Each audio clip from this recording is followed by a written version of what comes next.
Hello दोस्तों, कैसे हैं आप सब। दोस्तों, मैं हूं Pankaj Saraogi. I am a chartered accountant, qualified in 2009 और सिंस 2009 ही मैं टीचिंग लाइन में हूं। और सीए इंटरमीडिएट में बात करूं तो ग्रुप 1 में cost and management accounting and group 2 में financial management and economics for finance में टीच करता हूं। आप में से कुछ स्टूडेंट मुझे जानते भी होंगे जिन्होंने मुझसे कॉस्ट एंड मैनेजमेंट अकाउंटिंग पढ़ा है, और कुछ के लिए मेरा इंट्रोडक्शन नया हो सकता है। आज की जो क्लास है, आज की क्लास का मेन पर्पज है हमारा जो आपका पेपर नंबर 8 है सीए इंटरमीडिएट का, financial management and economics for finance, उसका आज हम सिलेबस डिस्कस करेंगे। तो आईसीएआई में सीए इंटरमीडिएट का जो ग्रुप 2 है और पेपर नंबर जो 8 है, पेपर नंबर 8 पूरा पेपर का नाम है financial management and economics for finance. Actual में ये जो पेपर नंबर 8 है उसको दो पार्ट में डिवाइड किया हुआ है, part A and part B. आपका जो पेपर नंबर 8 है उसको दो पार्ट में डिवाइड किया गया है, पार्ट ए और पार्ट बी। पार्ट ए में फाइनेंशियल मैनेजमेंट का सब्जेक्ट है और पार्ट बी में इकोनॉमिक्स फॉर फाइनेंस का सब्जेक्ट है। ये जो फाइनेंशियल मैनेजमेंट है इसकी वेटेज होती है हमारे एग्जाम में 60% और इकोनॉमिक्स फाइनेंस की वेटेज होती है हमारे एग्जाम में 40%। तो 60% पार्ट है फाइनेंशियल मैनेजमेंट का और 40% पार्ट है इकोनॉमिक्स फॉर फाइनेंस का। तो आज की क्लास का मेन पर्पस इसका सिलेबस डिस्कस करना है, और सिलेबस भी हम केवल और केवल फाइनेंशियल मैनेजमेंट का जो पोर्शन है उसका आज डिस्कस करेंगे। देखो, ये जो पेपर है सबसे पहले स्टूडेंट्स के माइंड में ये जरूर आता है, सर ये जो पेपर आएगा एग्जाम में किस तरीके से पेपर आएगा, कौन से प्रैक्टिकल क्वेश्चंस होते हैं, कितने थ्योरी क्वेश्चंस होते हैं, क्या पेपर में कोई चॉइस भी होती है, कितने कितने मार्क्स के क्वेश्चन आते हैं। तो सबसे पहले मैं यहां पे आपके सामने एग्जाम का पैटर्न डिस्कस कर रहा हूं कि हमारा जो financial management and economics for finance का एग्जाम होगा उसमें दो पार्ट होंगे। पार्ट ए होगा financial management and part B will be economics for finance. इसमें टोटलिटी में पूरे पेपर में 11 क्वेश्चंस पूछे जाते हैं, जिसमें से पहले जो 6 क्वेश्चंस होते हैं वो होते हैं फाइनेंशियल मैनेजमेंट के, देन जो 5 क्वेश्चंस होते हैं वो होते हैं इकोनॉमिक्स फॉर फाइनेंस के। जो क्वेश्चन नंबर 1 आता है वो आपका 20 मार्क्स का क्वेश्चन होगा। सर क्या 20 मार्क्स का एक सिंगल क्वेश्चन होता है? क्वेश्चन नंबर 1 20 मार्क्स का होगा जो कि 4 पार्ट्स में डिवाइडेड होगा। तो एक्चुअल में ये 20 मार्क्स का क्वेश्चन बनता है। 4 क्वेश्चन होते हैं इसमें 5 मार्क्स के, अकॉर्डिंगली ये 20 मार्क्स का क्वेश्चन होता है। नाउ सर क्या ये अटेम्प्ट करना कंपलसरी है? Question number 1 is compulsory. Question number 1 is compulsory, कोई चॉइस नहीं है, 20 मार्क्स का एक कंपलसरी क्वेश्चन है। Now the issue is, sir 20 marks के क्वेश्चन में प्रैक्टिकल थ्योरी दोनों आता है, केवल प्रैक्टिकल या केवल थ्योरी? तो P मैंने यहां पे लिखा है। जब भी मैं आपको बोलूं कि इस चैप्टर की वेटेज P के पॉइंट ऑफ व्यू से है तो आप ये मान के चलो कि वो weightage practical point of view से है। तो मैं प्रैक्टिकल को P से इंडिकेट करता हूं, थ्योरी को T से इंडिकेट करता हूं। तो क्वेश्चन नंबर 1 जो होगा 20 मार्क्स का, उसके 4 पार्ट होंगे 5-5 नंबर के, और ये 20 मार्क्स का पूरा क्वेश्चन आपका प्रैक्टिकल होगा। उसके बाद ये जो पार्ट ए है फाइनेंशियल मैनेजमेंट, इसमें 5 क्वेश्चन और होंगे, क्वेश्चन नंबर 2 से लेकर क्वेश्चन नंबर 6 तक। हर एक क्वेश्चन की वेटेज 10 मार्क्स की होगी, और इसमें से हमें 5 में से केवल और केवल 4 ही क्वेश्चन अटेम्प्ट करने हैं, क्योंकि जैसा मैं पहले भी बोल चुका हूं, पार्ट ए 60% और पार्ट बी 40%। तो हमें पार्ट ए फाइनेंशियल मैनेजमेंट में से 60 मार्क्स के ही क्वेश्चन अटेम्प्ट करने हैं। 20 मार्क्स का पहला क्वेश्चन कंपलसरी, इसके बाद ये 10-10 नंबर के जो क्वेश्चन है, 4 क्वेश्चन अटेम्प्ट करने हैं, 40 मार्क्स का पेपर यहां पे अटेम्प्ट करना है। Accordingly attempt 4 out of 5 question. Now the issue is, sir ये जो 5 क्वेश्चंस हैं ये प्रैक्टिकल होते हैं या थ्योरी होते हैं? तो जो सेकंड, थर्ड, फोर्थ और फिफ्थ, क्वेश्चन नंबर सेकंड से लेकर फिफ्थ जो क्वेश्चन है वो प्रैक्टिकल होंगे, और क्वेश्चन नंबर 6 जो है वो थ्योरी देखने को मिलता है। इसका मतलब ये है कि फाइनेंशियल मैनेजमेंट में मुझे 60 मार्क्स के क्वेश्चन अटेम्प्ट करने, फाइनेंशियल मैनेजमेंट में मुझे 60 मार्क्स के क्वेश्चन अटेम्प्ट करने हैं आउट ऑफ 70।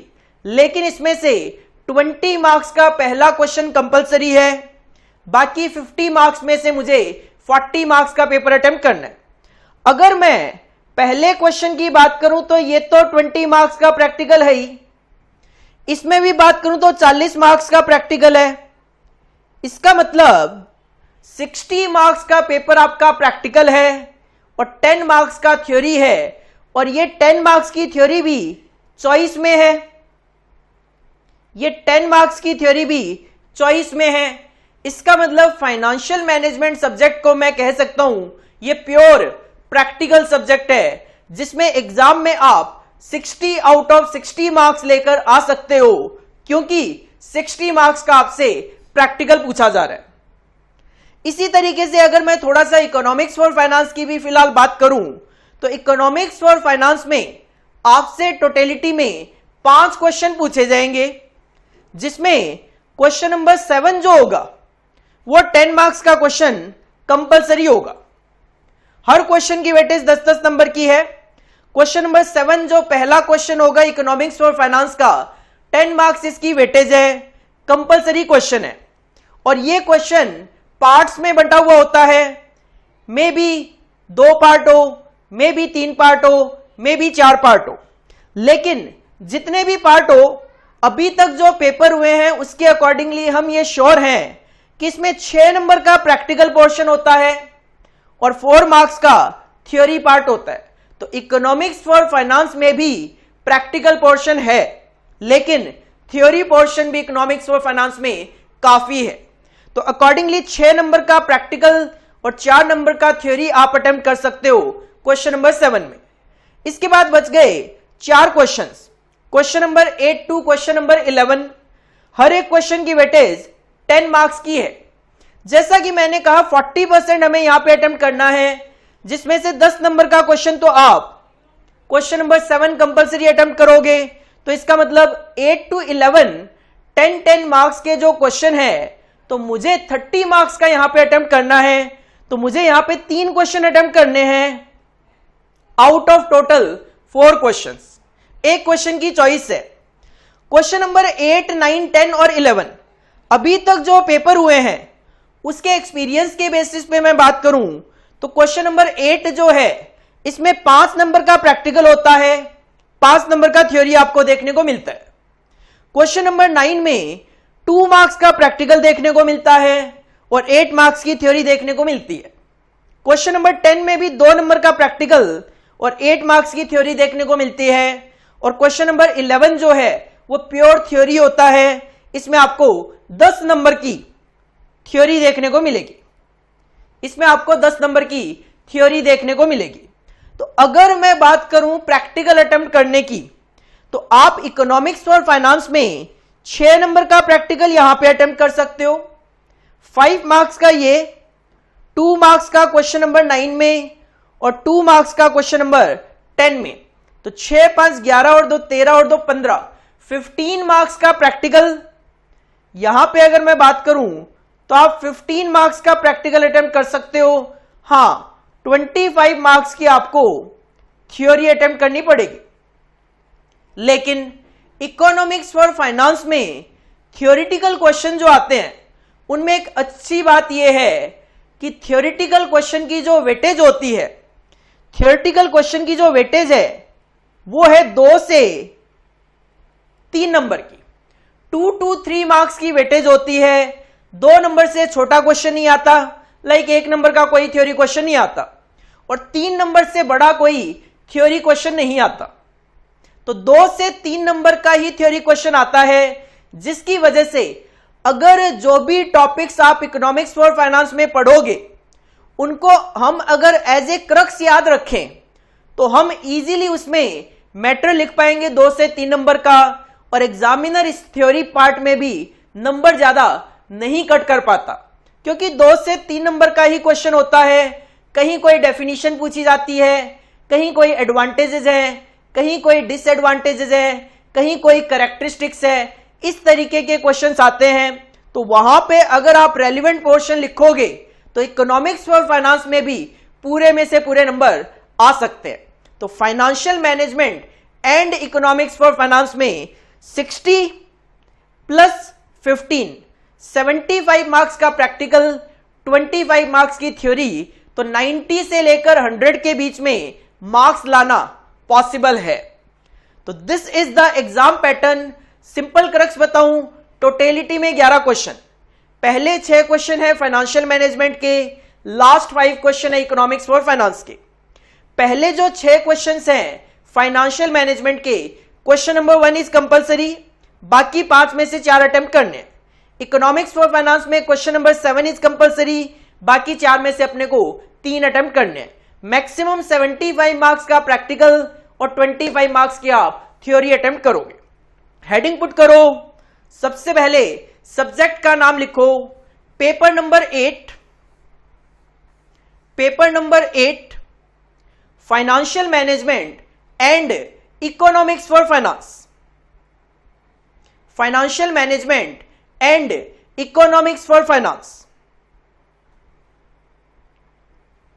हेडिंग पुट करो एग्जाम पैटर्न, हेडिंग पुट करो एग्जाम पैटर्न। और ये जो आपके सामने स्लाइड है मोस्ट इंपॉर्टेंट स्लाइड आपके लिए, क्योंकि अगर मैं यहां पे बात करूं तो आपको यहां से आइडिया लग जाएगा मुझे किस चीज पे कितना कॉन्सेंट्रेट करना है। लाइक फाइनेंशियल मैनेजमेंट के अगर मैं एग्जाम के पैटर्न की बात करूं, आपको प्रैक्टिकल पे 100% कॉन्सेंट्रेट करना है, थियोरिटिकली नॉलेज और कॉन्सेप्ट के लिए आप कॉन्सेंट्रेट कर सकते हो। एग्जाम पॉइंट ऑफ व्यू से थ्योरी इतना ज्यादा यहां पे मैटर नहीं कर रही। इकोनॉमिक्स फॉर फाइनेंस की बात करें, प्रैक्टिकल पे भी कॉन्सेंट्रेट करना है, थ्योरी पे भी कॉन्सेंट्रेट करना है, बट थ्योरिटिकली मैंने आपको बता दिया कि सर यहां पे 2 से 3 मार्क्स के ही क्वेश्चन आते हैं। अब मान लो मैं आपको यहां पे डिसएडवांटेजेस बता रहा हूं किसी टॉपिक पे, और वो डिसएडवांटेजेस जैसे एग्जांपल 20, काउंटिंग में 20 डिसएडवांटेजेस है। क्या 20 डिसएडवांटेजेस की आपके लिए कोई रेलेवेंसी है? हो सकती है, बट अगर 2 to 3 मार्क्स का क्वेश्चन है, आपको डिसएडवांटेजेस पूछे जाएंगे, तो क्या आप 3 मार्क्स में 20 डिसएडवांटेजेस लिखोगे? ऑफ कोर्स नहीं, मैक्सिमम टू मैक्सिमम 5 से 6। तो इसका मतलब कहीं ना कहीं मुझे इकोनॉमिक्स फॉर फाइनेंस में रेलिवेंट जो टॉपिक है, मेन जो क्रक्स है किसी भी टॉपिक का, उस पे मेन कॉन्सेंट्रेट करते हुए चलना है। आज जो हमारा मेन पर्पज है वो रहेगा फाइनेंशियल मैनेजमेंट का। ये जो 60 मार्क्स का पेपर अटेम्प्ट करना है, 60% की वेटेज है। सर इस 60% की वेटेज के लिए हमें कितना पढ़ना पड़ेगा? ऑफ कोर्स देखो, इस 60 मार्क्स की वेटेज के लिए आपको यहां पे केवल और केवल 10 चैप्टर्स पढ़ने। पहले ये 11 चैप्टर्स हुआ करते थे, बट इंस्टीट्यूट ने मई 2020 से एक चैप्टर विड्रॉ कर लिया लीजिंग डिसीजन का, जिसकी वजह से अब केवल और केवल आपके फाइनेंशियल मैनेजमेंट के सिलेबस में 10 चैप्टर्स ही रह गए। सर ये जो 10 चैप्टर है कौन कौन से हैं? पहला जो चैप्टर है उसका नाम है scope and objective of financial management. देखो कोई भी जो सब्जेक्ट होता है तो हमेशा उस सब्जेक्ट का जो पहला चैप्टर होता है वो आपको उस सब्जेक्ट का एक ओवरव्यू बताता है। लाइक यहां पे आपको बताया जाएगा कि फाइनेंशियल मैनेजमेंट होता क्या है, फाइनेंशियल मैनेजमेंट का स्कोप क्या है, फाइनेंशियल मैनेजमेंट के ऑब्जेक्टिव्स क्या हैं, एडवांटेजेस क्या है, डिसएडवांटेजेस क्या है, फाइनेंशियल मैनेजमेंट सब्जेक्ट की जरूरत क्यों है। ये सारी की सारी चीजें थियोरिटिकली आपको चैप्टर नंबर 1 में बताई जाएगी। मैंने कहा theoretically, it means this chapter is theoretical. Knowledge point of view से जानना जरूरी है, एग्जाम पॉइंट ऑफ व्यू से नहीं भी पता हो शायद काम चल जाए। सेकंड जो चैप्टर होगा वो होगा टाइप्स ऑफ फाइनेंसिंग। देखो फाइनेंशियल मैनेजमेंट जो है, फाइनेंशियल मैनेजमेंट का मतलब ही होता है फाइनेंस को मैनेज करना, फंड को मैनेज करना। अब मान लो एक ऑर्गेनाइजेशन को 1 करोड़ रुपए इन्वेस्टमेंट के लिए चाहिए। अगर एक कंपनी को 1 करोड़ रुपए इन्वेस्टमेंट के लिए चाहिए तो वो 1 करोड़ रुपए कंपनी कहां से लेकर आएगी? क्या वो इक्विटी शेयर कैपिटल इश्यू करे?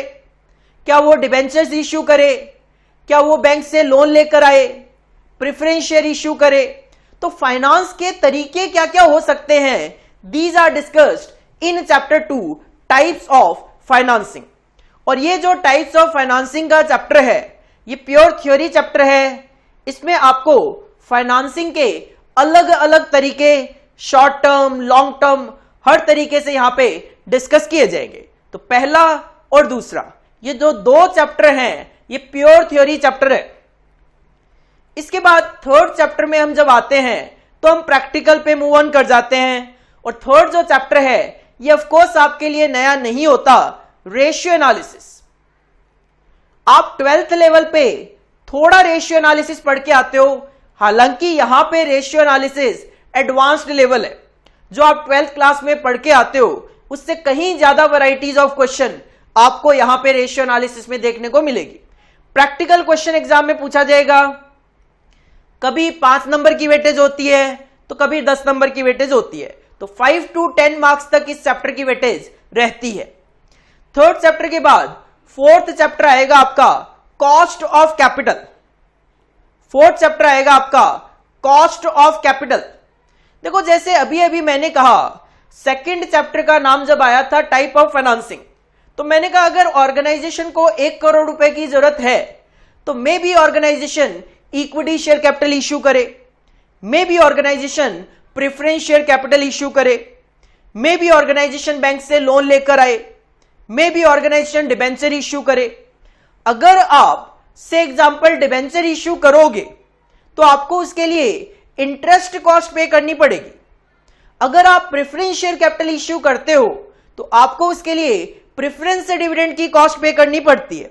तो जहां से भी आप फंड लेकर आते हो वो फंड आपके लिए बन जाता है कैपिटल, और उसके लिए जो भी आपको पे करना पड़ता है that will be the cost of capital for the organisation.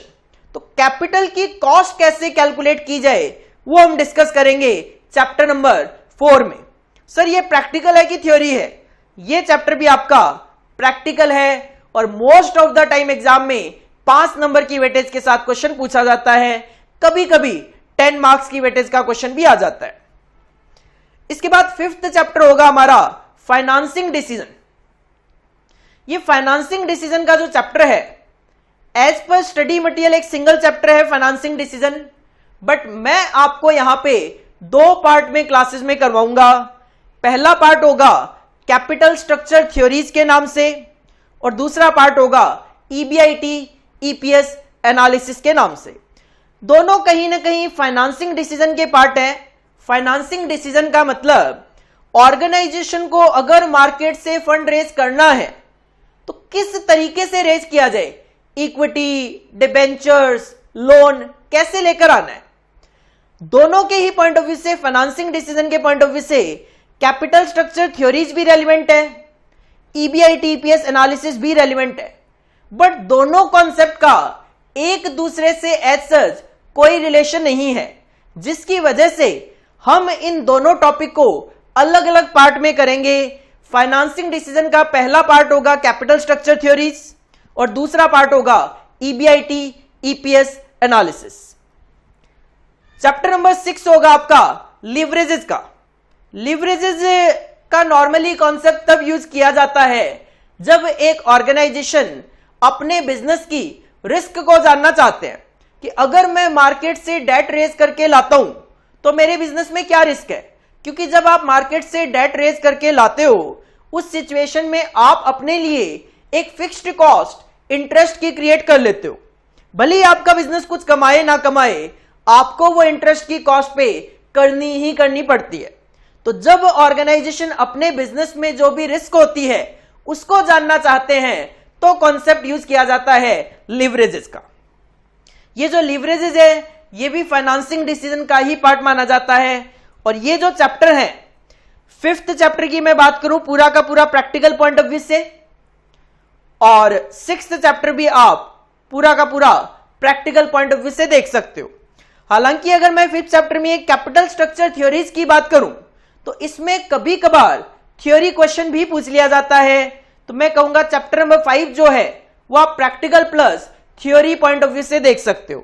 Exam point of view से मैंने आपको बता ही दिया थ्योरी की कितनी रेलेवेंसी है। इसके बाद चैप्टर नंबर 7 जो होगा, चैप्टर नंबर 7 है इन्वेस्टमेंट डिसीजन। और इस इन्वेस्टमेंट डिसीजन के चैप्टर को भी हम 2 पार्ट में यहां पे डिस्कस करेंगे।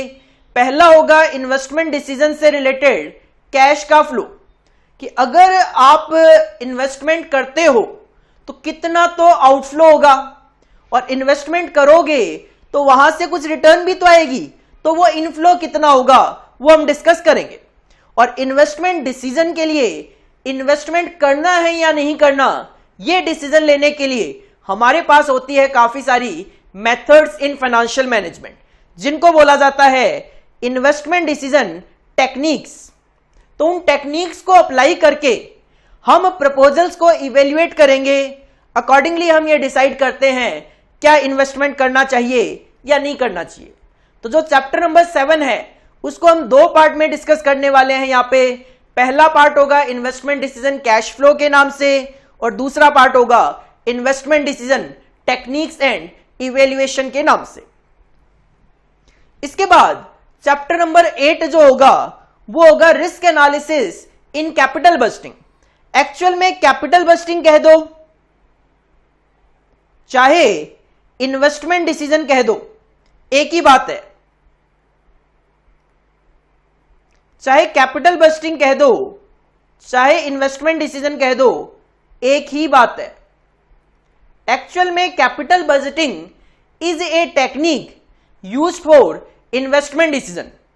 Capital budgeting is a technique which is used for investment decision. तो आप कह सकते हो risk analysis in capital bursting, या आप कह सकते हो risk analysis in investment decision.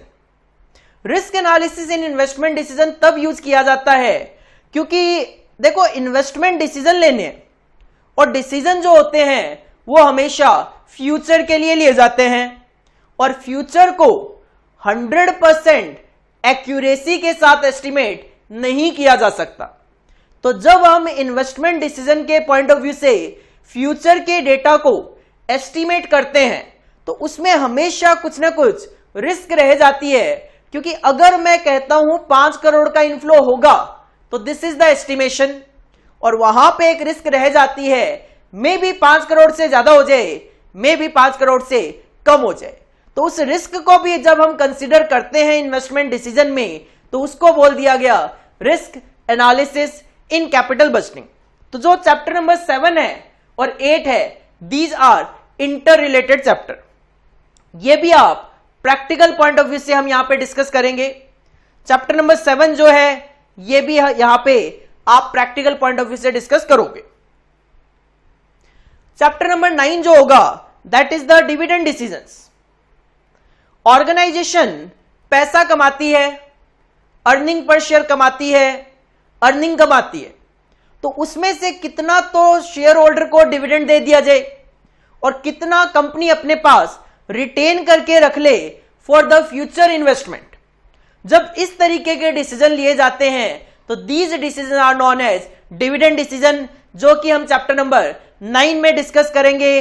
Practical point of view से इस चैप्टर में से आपसे क्वेश्चन पूछा जाता है। और जो लास्ट चैप्टर है आपके सिलेबस में that is chapter number 10 working capital management.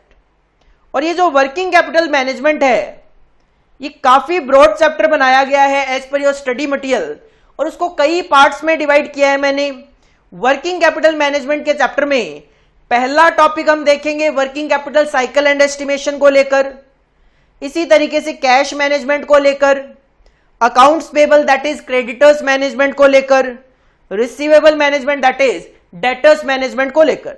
क्योंकि देखो वर्किंग कैपिटल का मतलब क्या होता है, करंट एसेट्स और करंट लायबिलिटीज। करंट एसेट्स में मेनली क्या क्या होता है, स्टॉक हो गया, डेटर्स हो गया, कैश हो गया, ये सारी चीजें आती है। और करंट लायबिलिटीज में mainly creditors that is accounts payables आते हैं। तो पहले तो हम यहां पे पूरा का पूरा वर्किंग कैपिटल डिस्कस करेंगे in chapter working capital cycle. Then current assets के पार्ट डिस्कस करेंगे, कैश मैनेजमेंट, रिसीवेबल मैनेजमेंट, और करंट लायबिलिटी के पार्ट में डिस्कस करेंगे अकाउंट्स पेबल मैनेजमेंट। तो 4 पार्ट में हम चैप्टर नंबर 10 को कवर करेंगे और ये चैप्टर भी आपका प्रैक्टिकल पॉइंट ऑफ व्यू से है। तो टोटलिटी में फाइनेंशियल मैनेजमेंट में 60 मार्क्स के लिए अपने को 10 चैप्टर्स पढ़ने हैं, जिसमें से first 2 chapters are theoretical and then 8 chapters are practical. But of course concept तो थ्योरी बेस्ड ही चलेंगे। But exam point of view से मैं बात करूं, इसका मतलब यह है अगर मैं 60 मार्क्स का प्रैक्टिकल अटेम्प्ट करने की कोशिश करूं एग्जाम में, तो इसका मतलब 8 जो चैप्टर्स हैं उसमें से 60 मार्क्स के प्रैक्टिकल क्वेश्चन आपसे एग्जाम में पूछे जाते हैं। क्रक्स की बात करें तो this is the crux, financial management 60 marks का पेपर 10 चैप्टर्स पढ़ने। पहला chapter scope and objective of financial management on the basis of past experience. इसमें से 2 से लेकर 9 नंबर तक के क्वेश्चन पूछ लिए जाते हैं, प्योर थ्योरी है। इस 2 से 9 का मतलब क्या है बता देता हूं। इसका मतलब यह है कि एग्जाम में अगर कभी भी क्वेश्चन पूछा गया इस चैप्टर में से कम 2 नंबर का क्वेश्चन पूछा गया और मैक्सिमम टू मैक्सिमम 9 मार्क्स का क्वेश्चन पूछा गया। और ये जो वेटेज मैंने लिखी है मार्क्स की, ये है on the basis of last 20 papers. 20 papers मतलब लास्ट 10 ईयर्स। लास्ट 10 साल में 20 पेपर हुए हैं और उन 20 पेपर का एनालिसिस ये कहता है कि मिनिमम 2 मार्क्स का क्वेश्चन, मैक्सिमम 9 मार्क्स का क्वेश्चन। मिनिमम 2 मार्क्स का मतलब आप ये बिल्कुल मत मान के चलना क्वेश्चन आएगा ही आएगा, ऐसा नहीं है। अगर आएगा तो मिनिमम 2 मार्क्स, मैक्सिमम 9 मार्क्स, नहीं आए तो 0 है, सिंपल सी बात है। सेकंड चैप्टर भी जैसा मैं पहले आपको बता चुका हूं टाइप ऑफ फाइनेंसिंग थ्योरी है। इसमें से क्वेश्चन अगर पूछा गया तो मिनिमम 6 मार्क्स के क्वेश्चन एक सिंगल अटेम्प्ट में, मैक्सिमम एक सिंगल अटेम्प्ट में 8 मार्क्स तक के क्वेश्चन पूछे गए। थर्ड जो चैप्टर है, और आप देख सकते हो यहां पे मैंने 5 स्टार भी लगाए हैं, स्टार रैंकिंग भी दी है मैंने, ताकि आप चैप्टर की इंपॉर्टेंस को समझ सको। 5 स्टार का मतलब है जो चैप्टर हर बार आपके एग्जाम में पूछा जाता है, this is the 5 star ranking chapter. तो रेशियो एनालिसिस वही चैप्टर है जो कि हर बार आपके एग्जाम में पूछा जाता है। अगर मैं लास्ट 20 पेपर्स पिक करूं, शायद ही ऐसा कोई पेपर है जिसमें रेशियो एनालिसिस का क्वेश्चन नहीं पूछा गया। वेटेज की बात करें, minimum 4 marks, maximum to maximum 11 marks का क्वेश्चन देखा गया। बट आज के टाइम पे जो नॉर्मल पैटर्न चल रहा है पेपर का, मिनिमम 5 मार्क्स का क्वेश्चन, मैक्सिमम 10 मार्क्स का क्वेश्चन।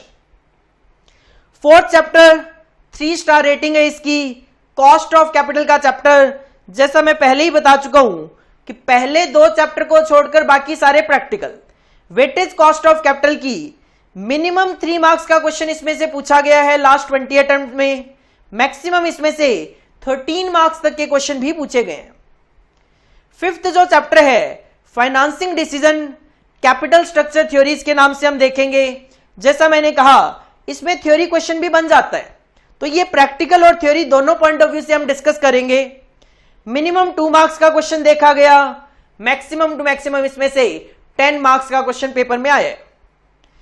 इसी फाइनेंसिंग डिसीजन का ही नेक्स्ट पार्ट होगा जो कि हम चैप्टर 5A के नाम से देखेंगे। चैप्टर का नाम होगा EBI TPS analysis. Of course practical point of view से मिनिमम 2 नंबर का क्वेश्चन देखा गया, मैक्सिमम 12 नंबर तक का क्वेश्चन भी आया हुआ है।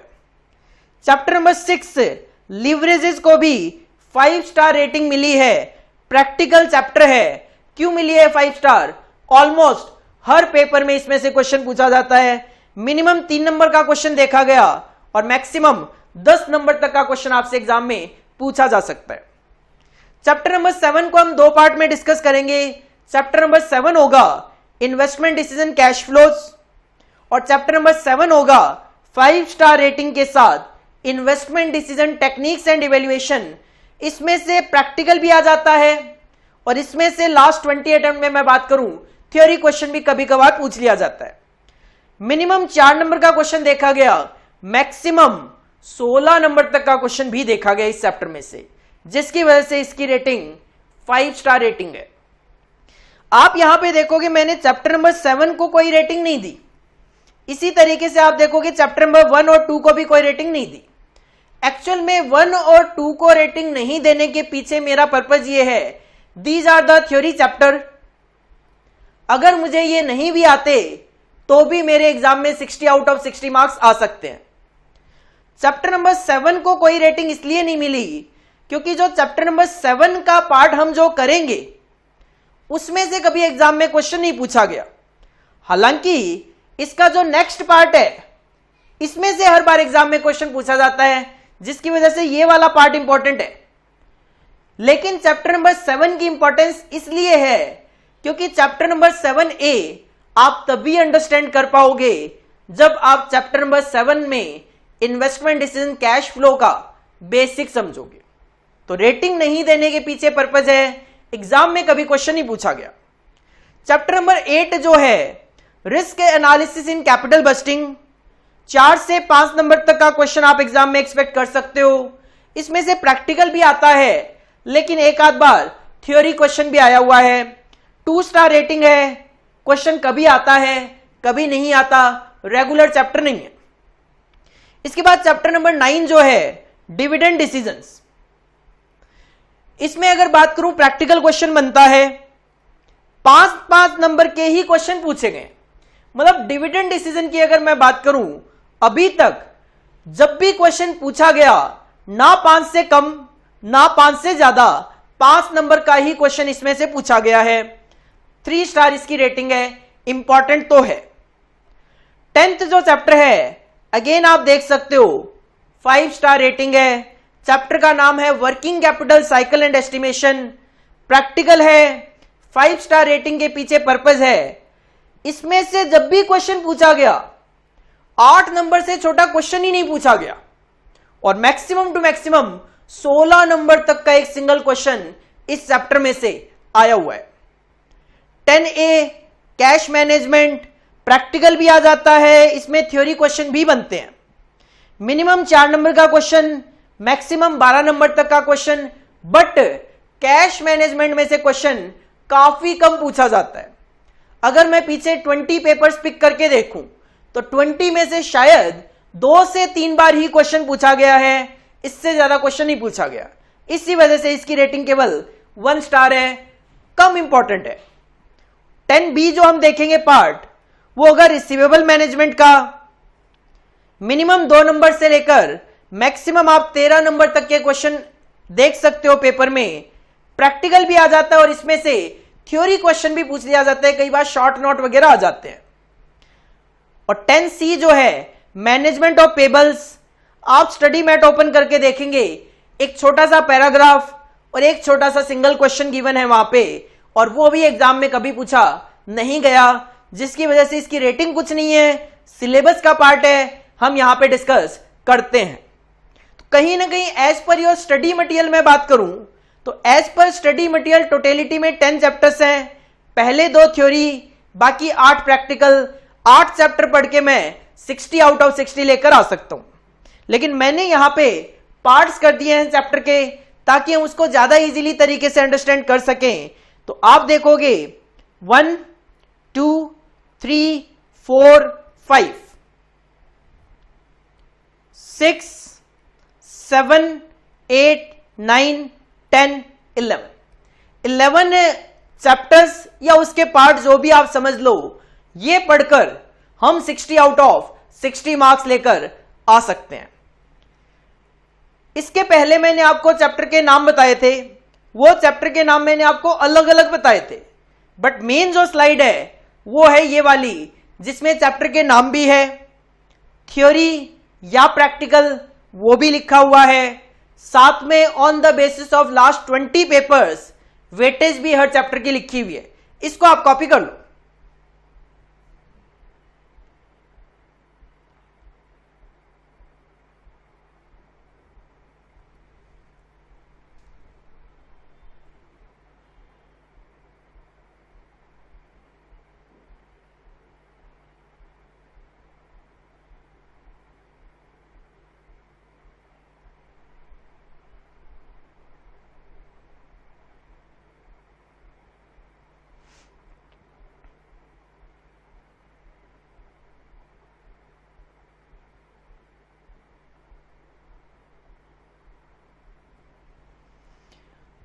और ये कुछ रिजल्ट्स हैं हमारे।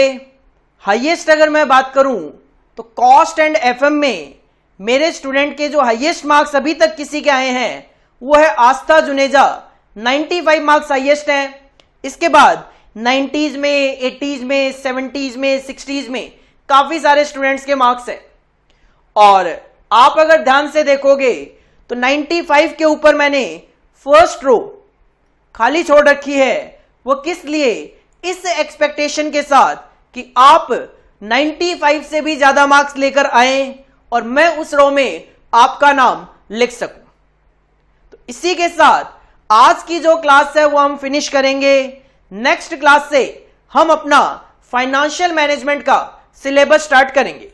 तो आप मेंटली सेट कर लो कि हमें टोटलिटी में 10 चैप्टर्स, 8 प्रैक्टिकल, 2 थ्योरेटिकल पढ़ने हैं और 60 में से 60 मार्क्स ही लेकर आने हैं।